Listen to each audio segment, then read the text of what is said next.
ఈ ఎలక్షన్తోని గవర్నమెంట్లు కింద మీద అయ్యేది లేదు, మనకి ఇప్పటికిప్పుడు అర్జెంటుగా మరి కొత్తగా వచ్చేది ఏం లేదు. కానీ ఈ ఎలక్షన్తోని ఎవరైతే గద్దెనెక్కి మనల్ని మోసం చేస్తున్నారో వాళ్లకు గుణపాఠం చెప్పేందుకు మాత్రం ఇది కరెక్ట్ మోకా అనే మాట నేను మీకు గుర్తు చేస్తా ఉన్నా. రెండేళ్లైంది గవర్నమెంట్ వచ్చి, కాంగ్రెస్ గవర్నమెంట్ ఏం చేసింది హైదరాబాద్కి కానీ, ఏం చేసింది గరీబోళ్ళకి కానీ అంటే ఒక్కటంటే ఒక్కటి కూడా ఇప్పటిదాకా కొత్తగా చేసిన పని లేదు. ఇక మీకోసం ఈ బాకీ కార్డులు తయారు చేసినాం. ఇంటింటికి వస్తాయి ఈ బాకీ కార్డులు, జర అందరికి ఇవ్వాలి ఒక్కొక్కటి. ఇక్కడ కూడా దీనిలో ఏం రాసినామంటే, కాంగ్రెస్ వాళ్ళు ఏవైతే జూట మాటలు చెప్పినరో 100 రోజుల్లోనే అందరూ రాష్ట్రంలో ఉండే 18 ఏళ్ళు నిండిన ఆడబిడ్డలందరికీ నెలకు 2500 ఇస్తాం, ముసలోళ్ళందరికీ 4000 పెన్షన్లు ఇస్తాం, లగ్గం చేసుకుంటే తులం బంగారం పెడతాం. అట్లాగే మరి ఇంకా ఎన్ని చెప్పారు, ఇక రాసిన ఇక నాకే చదివేతందుకు కూడా గన్నున్నాయి. వికలాంగులకు 6000 పెన్షన్లు ఇస్తాం, షాదీ ముబారక్ తులం బంగారము, వాటితో పాటు ఇక రైతు బంధు, చదువుకున్న ఆడపిల్లలు ఉంటే వాళ్ళకి స్కూటీలు ఇస్తాం, అందుకే చదువుకున్న పిల్లలుంటే వాళ్ళకు సంవత్సరం లోపల 2 లక్షల ఉద్యోగాలు ఇస్తాం, చదువుకొని కూడా ఉద్యోగం రాకపోతే నెలకు 4000 రూపాయలు ఇస్తాం. ఇట్లా వాళ్ళ నోళ్ళకు మొక్కాలే, నోటికి ఎంత వస్తే అంత 420 హామీలు ఇచ్చి అన్ని 100 రోజులనే పూర్తి చేస్తామని చెప్పి పచ్చి జూట మాటలు చెప్పి గద్దెనెక్కింది కాంగ్రెస్ ప్రభుత్వం.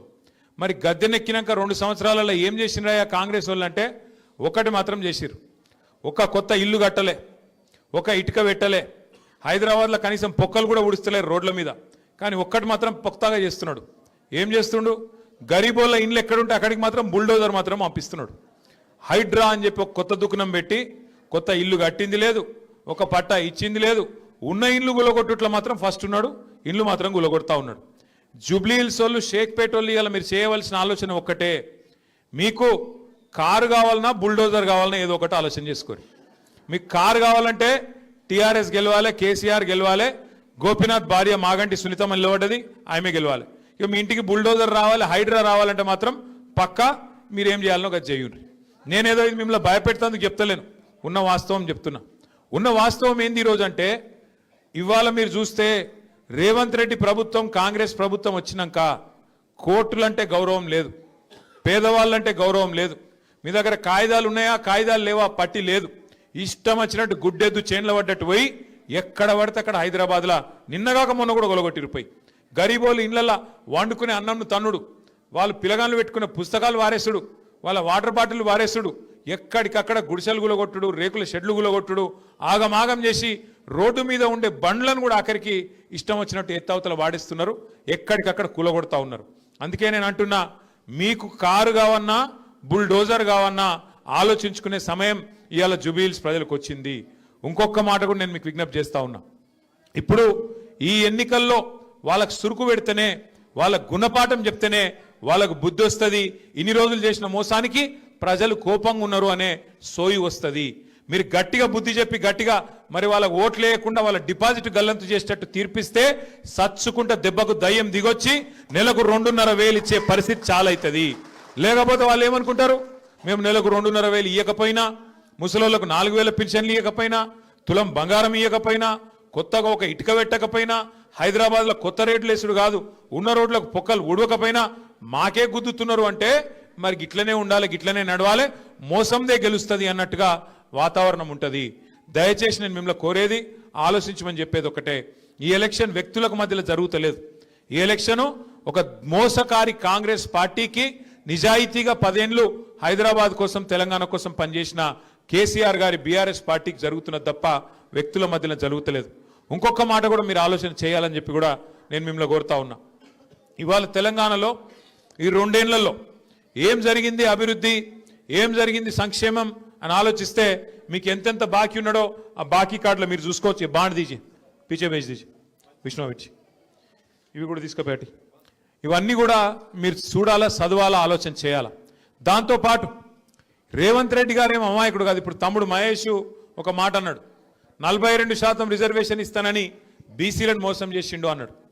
ఆయనకు తెలియక చేయలే, ఆయనకు మొత్తం తెలుసు, ఆయనకు మొత్తం తెలుసు, అన్ని తెలుసు. ఆయనకేం తెలియనోడు కాదు, అమాయకుడు కాదు.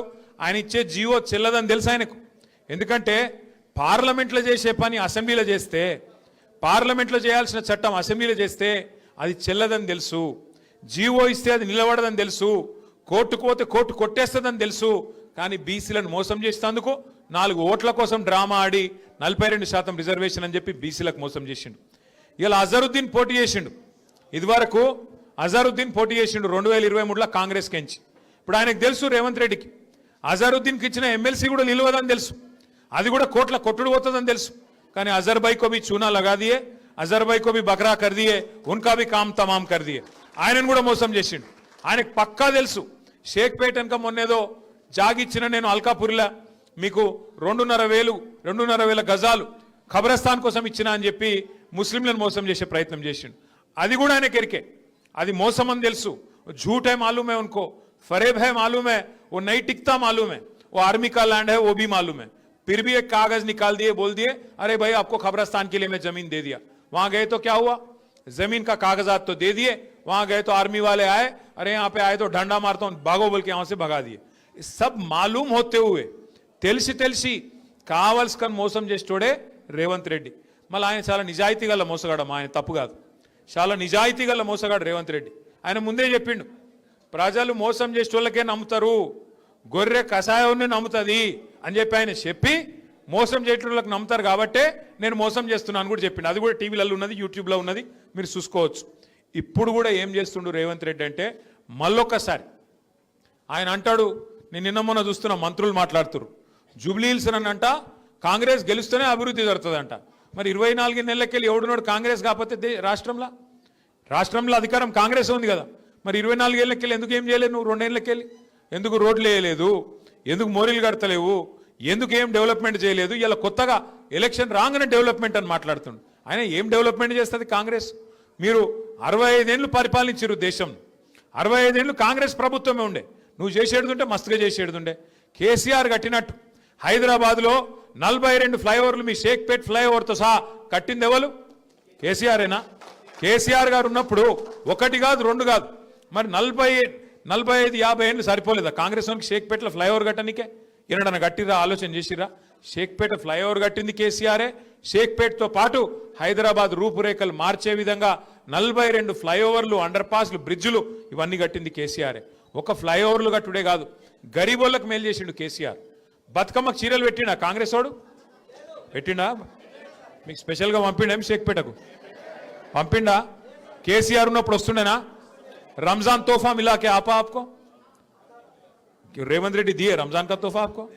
केसीआर देते थे, बतुकम्मा में हिंदू बहनों को साड़ी देते थे, रमजान के टाइम पे आपको तोहफा देते थे.